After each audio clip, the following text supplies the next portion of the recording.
सिर पर शायद डंडा लगा था, लहू बह रहा था। एक मामला देखते ही देखते कितना बड़ा हो सकता है आप अंदाजा लगाइए। और किसी के समर्थन का मतलब यकीनन ये नहीं होता कि अगर जिसको आप समर्थन दे रहे हैं, जो आपका नेता है, अगर वो गलत है तो भी उसके साथ खड़े हो जाइए। नहीं, दरअसल आपका उसके साथ खड़ा होना उसके इस गलत तरीके को और ज्यादा प्रोत्साहित करता है। और इससे नरेश मीणा उस गलत फहमी में भी रहेंगे कि अगर मैं कुछ करता हूं तो मेरे पीछे एक ऐसी भीड़ है जो प्रदेश में अराजकता फैला सकती है, उसका हिस्सा मत बनिए। नरेश मीणा ने गलत किया है, थप्पड़ नहीं मारना चाहिए था, क्योंकि वो अगर एक राजनेता बनना चाहते हैं तो संविधान के अंदर लोकतांत्रिक व्यवस्था में भरोसा होना चाहिए।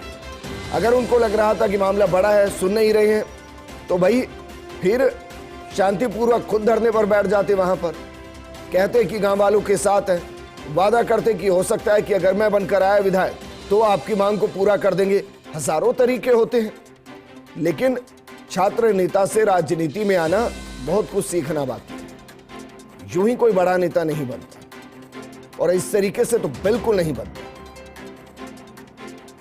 डॉक्टर किरोड़ीलाल मीणा ने एक्स पर पोस्ट किया है, वो लिख रहे हैं कि इस प्रकरण को लेकर मैंने अभी पुलिस महानिदेशक और टोंक जिला कलेक्टर से फोन पर बातचीत कर स्थिति का जायजा लिया है। आप सभी से मेरी अपील है कि कृपया शांति और धैर्य बनाए रखें। मेरे सहयोगी वजाहत लगातार बने हुए हैं।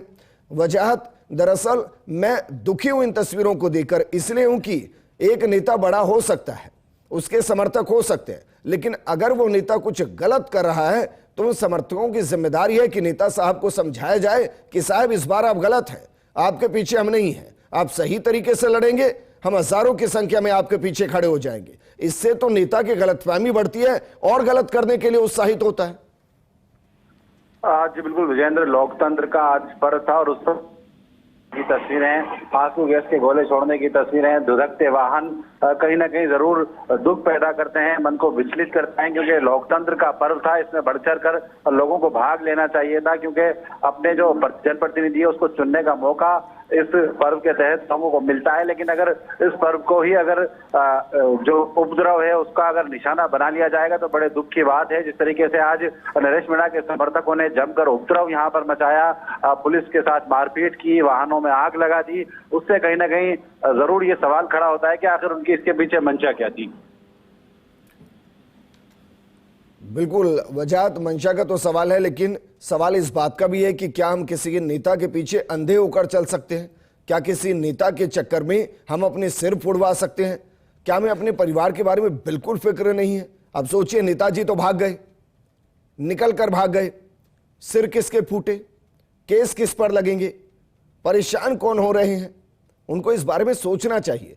और वजाहत ये मुझे कभी भी समझ नहीं आता है कि इस तरीके की घटनाएं घटती हैं तो कैसे एक बड़ी भीड़ बेवजह बिना किसी चीज के इस तरीके से हिस्सा बनती है, तोड़फोड़ करती है, मारपीट करती है, अराजकता फैलाती है, जबकि उनको पता है कि इसका नुकसान उन्हीं को उठाना पड़ेगा। नेता तो बिल्कुल ऐसे भाग जाते हैं जैसे नरेश मीणा भाग गया।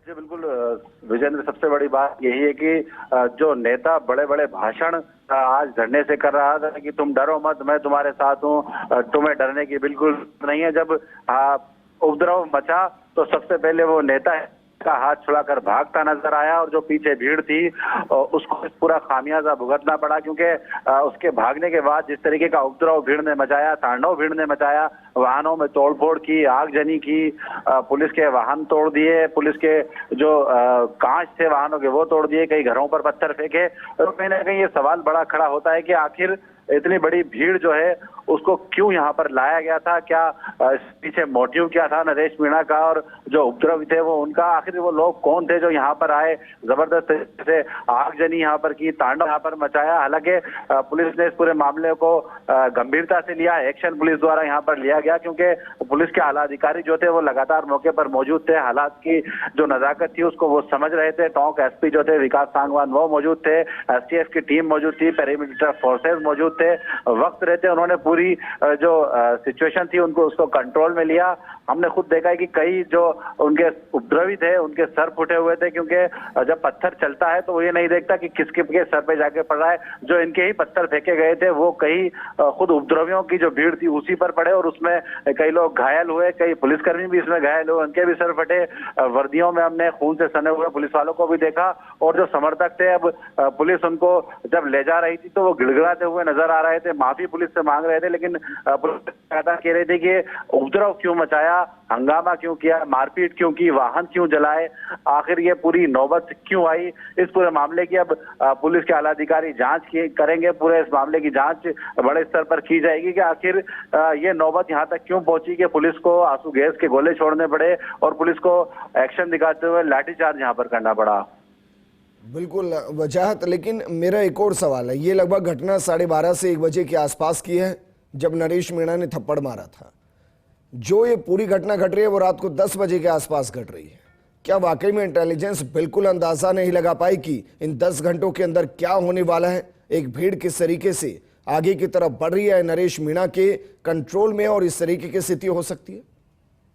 जी बिल्कुल विजेंद्र, एक बड़ा सवाल यही खड़ा होता है कि जिस तरीके से जब नॉमिनेशन फाइल नरेश मीणा ने किया था तो उसका अंदाजा देख के लगाया जा सकता था कि वो कितने अग्रेसिव अप्रोच लेकर इस चुनावी मैदान में उतरे हैं। हमने पूरा उनका नॉमिनेशन कवर किया था तो हमने भी ये देखा था कि वो जो रिटर्निंग ऑफिसर था उसकी दीवार पर चढ़कर अपने समर्थकों को एड्रेस वहां पर कर रहे थे, उनसे ही उसकी एग्रेसिव अप्रोच जो थी वो नजर आ रही थी। लेकिन कहीं ना कहीं आज जिस तरीके से मतदान था तो पुलिस और प्रशासन की पहली प्राथमिकता ये थी कि मतदान जो है उसमें किसी तरीके का व्यवधान ना हो, क्योंकि मतदान का बहिष्कार समझौता में किया गया था।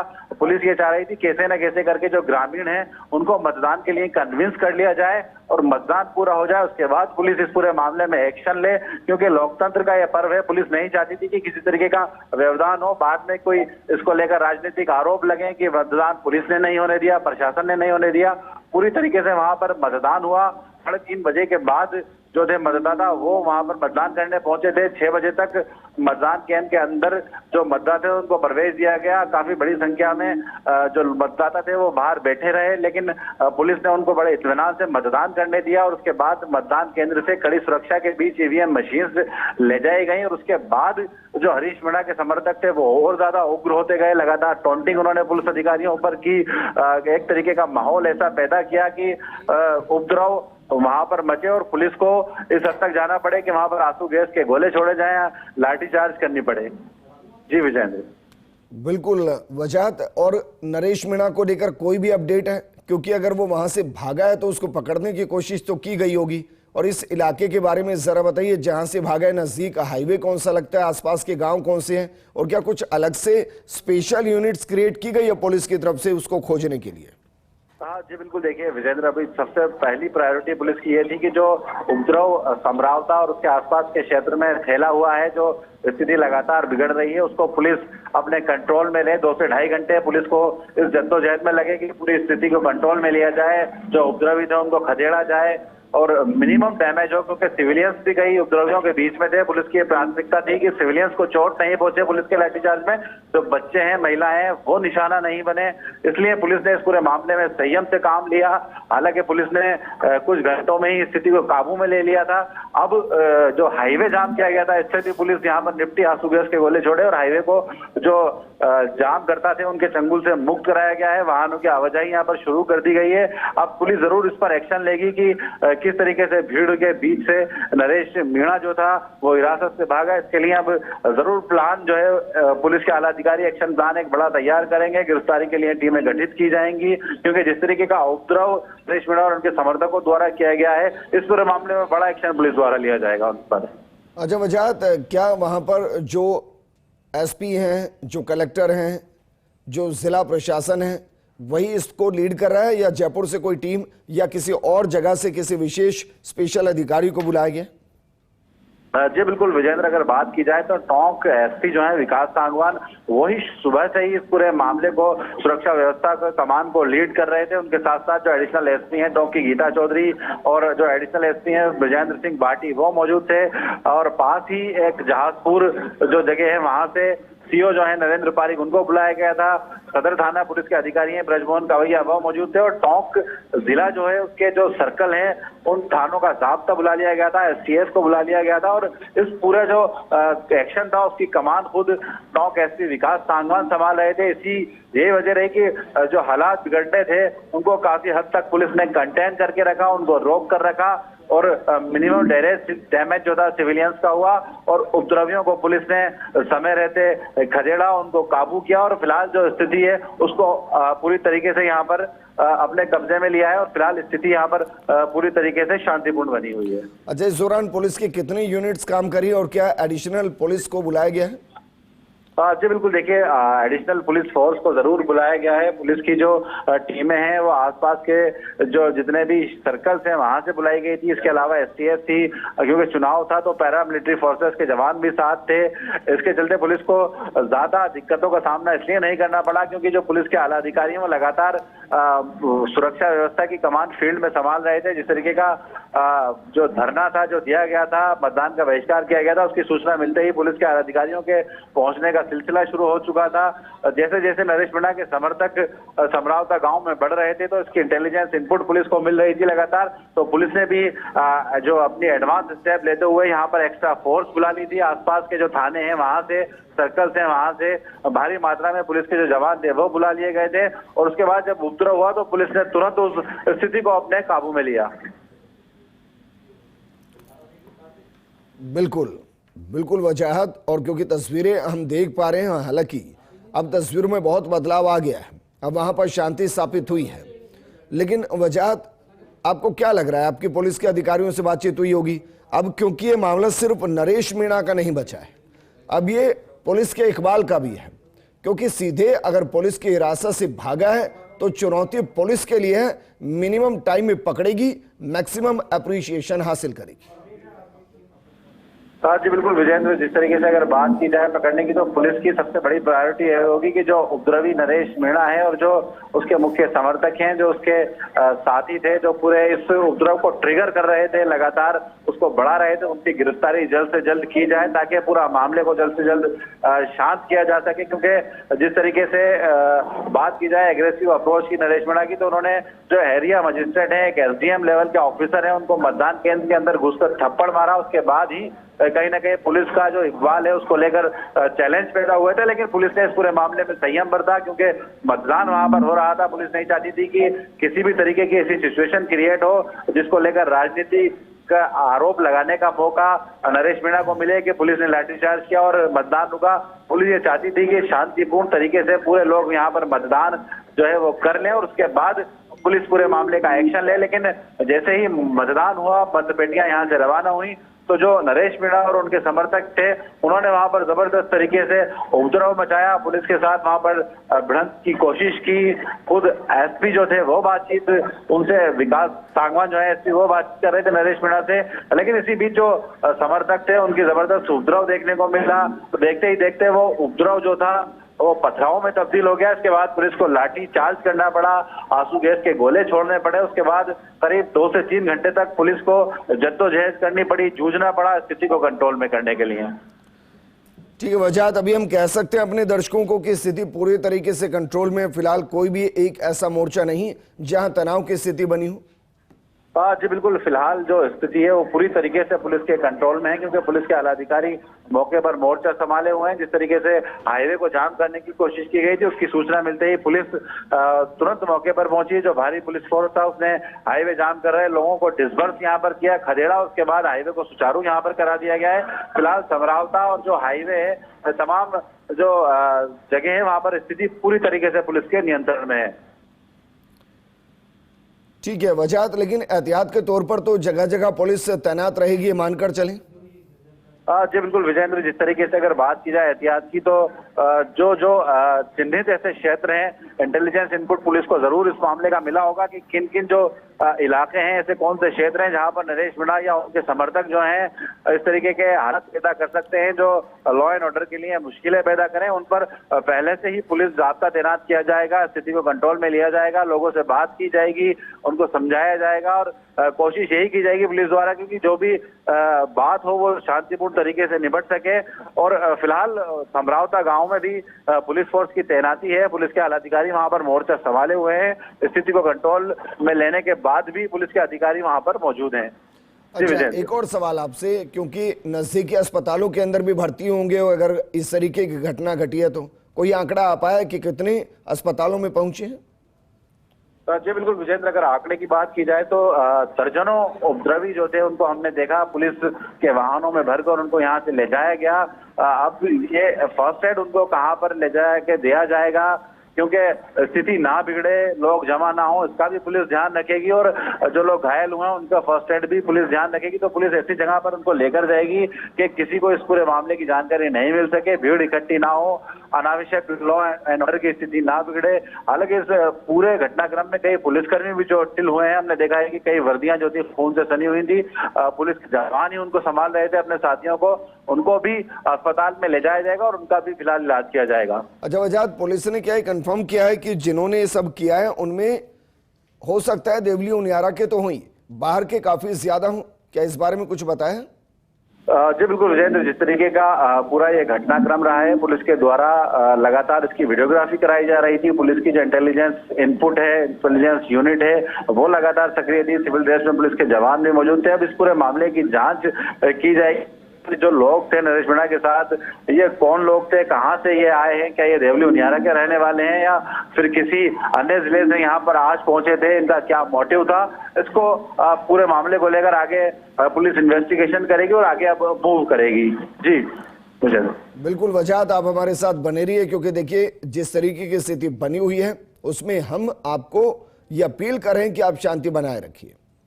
क्योंकि एक नेता के चक्कर में अगर आप अपना सिर फुड़वा लेंगे तो नेता तो वहां से गायब हो गया है। पुलिस अपने आप पकड़ लेगी, क्योंकि ये चुनौती पुलिस के लिए, पुलिस की हिरासत से वो भागे हैं।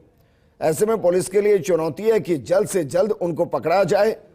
लेकिन ये नरेश मीणा की नैतिक जिम्मेदारी बनती है कि वो अपील करे कि भाई अराजकता ना फैलाई जाए, उपद्रव ना किया जाए, पुलिस से दो हाथ ना किए जाए, आम आदमी को परेशान ना किया जाए, आम आदमी की संपत्ति को नुकसान ना पहुंचाया जाए। क्योंकि आम आदमी का कोई लेना देना नहीं है। जो सैकड़ों की संख्या में समर्थक हैं उनका भी कोई लेना देना नहीं है। यह मामला सीधे तौर पर नरेश मीणा का कानून को हाथ में लेने का मामला है। कोई बेकसूर नहीं है कि उनके खिलाफ कोई कार्रवाई हो रही हो और उनको रोका जाए, बचाया जाए। अगर ये गलती की है तो उसकी सजा मिलेगी। लेकिन यह सवाल एक और खड़ा होता है कि जब इस तरीके से सैकड़ों की संख्या में भीड़ इकट्ठी होती है जो कानून को हाथ में लेती है, अमूमन इतिहास रहा है कि ऐसी घटनाओं के बाद एक समझौता होता है और उसमें सबसे मामले वापस ले लिए जाते हैं और इसीलिए सब होता है। इस पर गंभीरता दिखाने की जरूरत है। अगर कोई प्रदेश को अशांत कर रहा है, तनाव पैदा कर रहा है, मामले को गरमा रहा है, कानून को हाथ में ले रहा है, दूसरों की जिंदगी से खिलवाड़ कर रहा है, तो फिर उसको उसकी सजा मिलनी चाहिए। वहीं दूसरी तरफ अगर एक नेता गलत है तो समर्थकों की नैतिक जिम्मेदारी है कि नेता को समझाएं कि साहब आप गलत हैं, हम आपके पीछे नहीं हैं, आप सही मुद्दे पर सही तरीके से लड़िए, हम हजारों की संख्या में आपके पीछे खड़े हो जाएंगे। लेकिन अगर आप गलत तरीके से होंगे, असंवैधानिक होंगे, अलोकतांत्रिक होंगे, कानून को हाथ में लेंगे, तो हम में से कोई आपके पीछे खड़ा नहीं होगा। अगर ये जनता और समर्थक कर दे तो मैं यकीन से कह रहा हूं कि नेता इतना ताकतवर होगा आपका कि उसका अंदाजा आप नहीं लगा सकते, क्योंकि उसको एहसास होगा कि मैं सिर्फ सही करके अपने समर्थकों को साथ रख सकता हूं। अगर मैंने गलती की तो समर्थक मुझे छोड़कर चले जाएंगे। लेकिन ऐसा होता नहीं है, होना चाहिए। आपको सोचना भी चाहिए इस बारे में। जो इस वक्त नरेश मीणा के लिए पुलिस से दो हाथ कर रहे हैं, जो अपना सिर फुड़वा रहे हैं, जिनके परिवार को पता नहीं कि वो क्या कर रहे हैं, यहां पर जिन पर मामले दर्ज हो रहे हैं, उनको बिल्कुल नहीं पता है कि क्या हो रहा है। लेकिन उनको एहसास होना चाहिए इस बात का कि एक नेता जिसके चक्कर में सिर फुड़वा लिए, मामले दर्ज हो जाएंगे, परिवार परेशान होंगे, वो नेता गायब हो गया। जो नेता कह रहा था कि सबसे आगे खड़ा रहेगा, वो नेता नजर ही नहीं आ रहा है। और ये कमाल की स्थिति है कि जिस नेता ने अराजकता फैला दी, जिसने उपद्रव करा दिया, वो नेता गायब हो गया। पुलिस की हिरासत से गायब हो गया। अब पुलिस के लिए चुनौती है। हम मानकर के चल रहे हैं कि राजस्थान की पुलिस जल्द नरेश मीणा को गिरफ्तार करेगी, क्योंकि मामला अब हिरासत का भी नहीं, अब मामला गिरफ्तारी तक होना चाहिए। नरेश मीणा को गिरफ्तार किया जाएगा, हम ये मानकर चल रहे हैं, और जल्द किया जाए। और इस मामले में कोई समझौता नहीं हो, क्योंकि इन समझौतों ने ही प्रदेश की ऐसी स्थिति की है।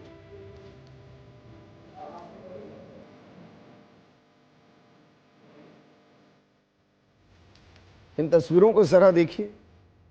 जिस घर के आगे सब हो रहा होगा, उस घर के अंदर मासूम बच्चे होंगे, महिलाएं होंगी, उनके ऊपर क्या बीत रही होगी, वो खुद को कितना इनसिक्योर महसूस कर रहे होंगे।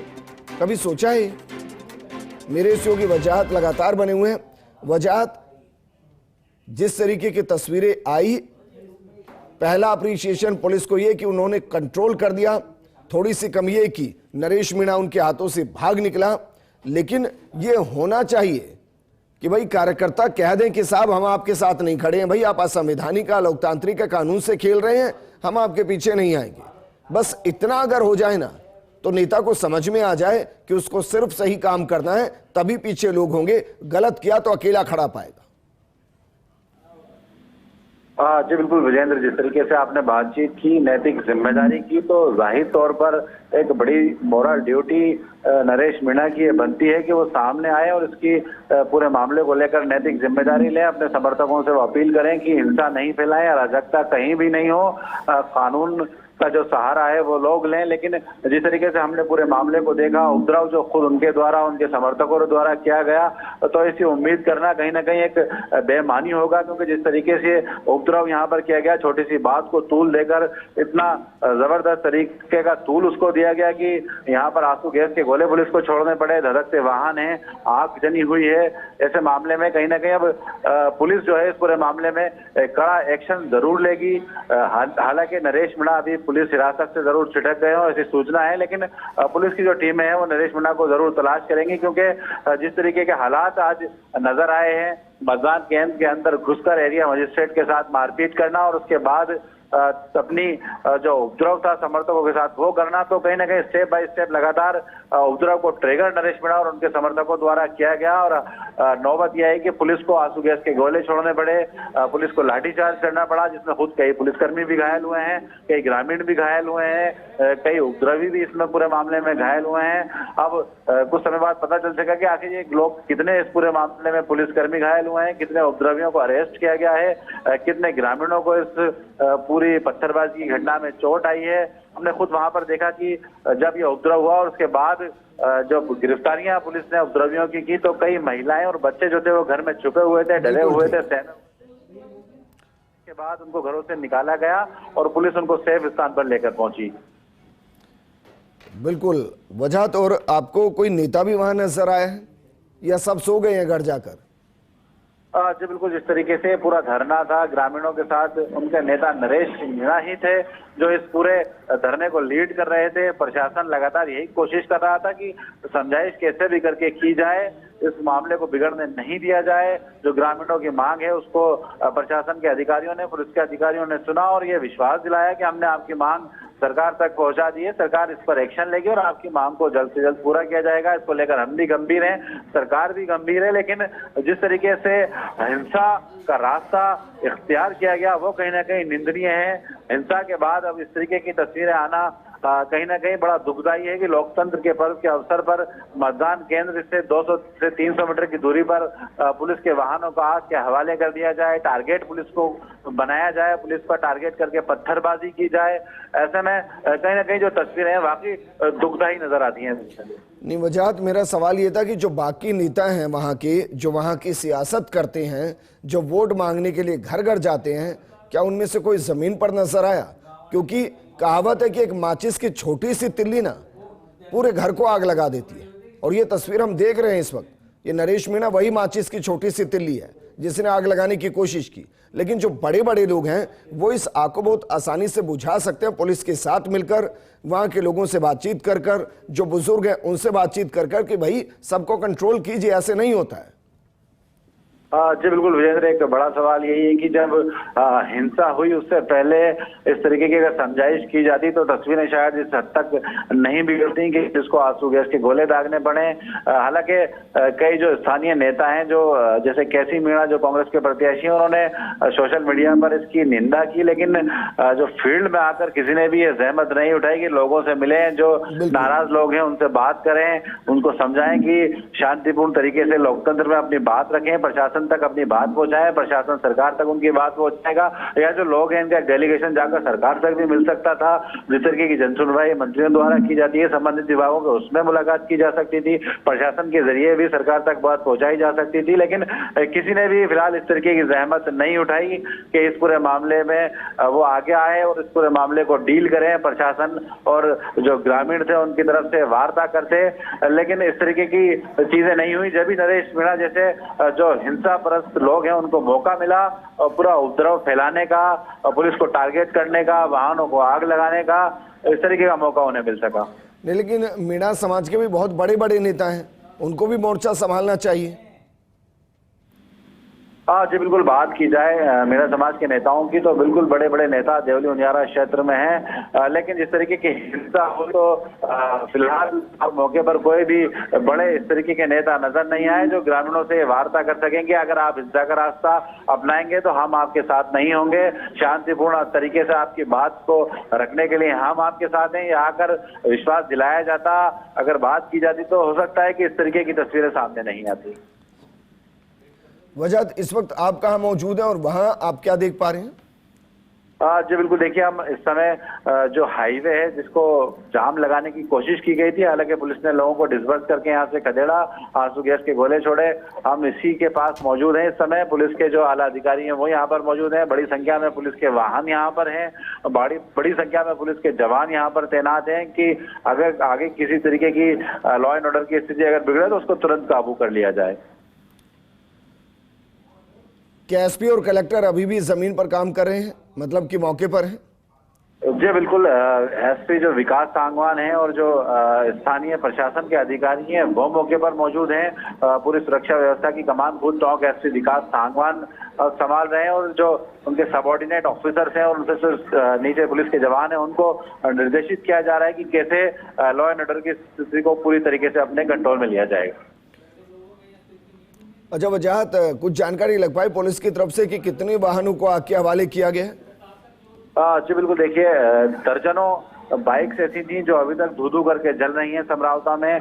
पुलिस के करीब 4 से 5 ऐसे वाहन थे जिनको पूरी तरीके से जला दिया गया। हमने खुद देखा कि टॉक एसपी की गाड़ी का पूरा कांच टूटा हुआ है, आगे का हिस्सा पूरा चकनाचूर है। एडिशनल एसपी जो है उनकी गाड़ी पूरी तरीके से चकनाचूर कर दी गई। कई पुलिस के वाहनों को उपद्रवियों द्वारा टारगेट करके उन पर पत्थर फेंके गए, आग लगाई गई। फिलहाल अब ये स्थिति जो है कल सुबह तक ये क्लियर हो पाएगा कि आखिर कितने वाहन इस पूरे मामले में जले, उसमें से पुलिस के वाहन कितने थे, प्रशासन के वाहन कितने थे और जो सिविलियंस हैं वहाँ के ग्रामीण हैं उनके वाहन कितने थे जिनको आग लगाई गई। अच्छा वजाहत, अभी तक क्या धारा 144 से या फिर इंटरनेट बंद जैसी कोई स्थिति?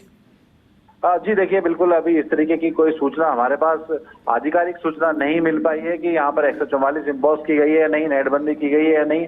फिलहाल इसकी अभी आधिकारिक पुष्टि होना बाकी है। अभी चल रहा है वहाँ पर इंटरनेट चल रहा है? जी बिल्कुल, यहाँ विजेंद्र अभी इंटरनेट चल रहा है, कॉलिंग यहाँ पर चल रही है। हालांकि धारा 144 जैसा माहौल है क्योंकि गांव में पूरी तरीके से तनावपूर्ण शांति है। चप्पे चप्पे पर पुलिस के जवान हैं, आग से धधकते हुए वाहन हैं और जो पुलिस के द्वारा आंसू गैस के गोले छोड़े गए थे उनके शेल्स जो है वो सड़कों पर नजर आ रहे हैं। तो ये कहा जा सकता है कि स्थिति पूरी तरह से कंट्रोल में है, लेकिन तनावपूर्ण शांति फिलहाल यहाँ पर बनी हुई है। अच्छा, ये मानकर चलो वजाहत, इसमें कम से कम समरावता गांव के लोग तो शामिल नहीं होंगे, क्योंकि अगर उनको शामिल होना होता तो वोट नहीं डालते। उन्होंने तो शांतिपूर्वक तरीके से वोट डाले हैं।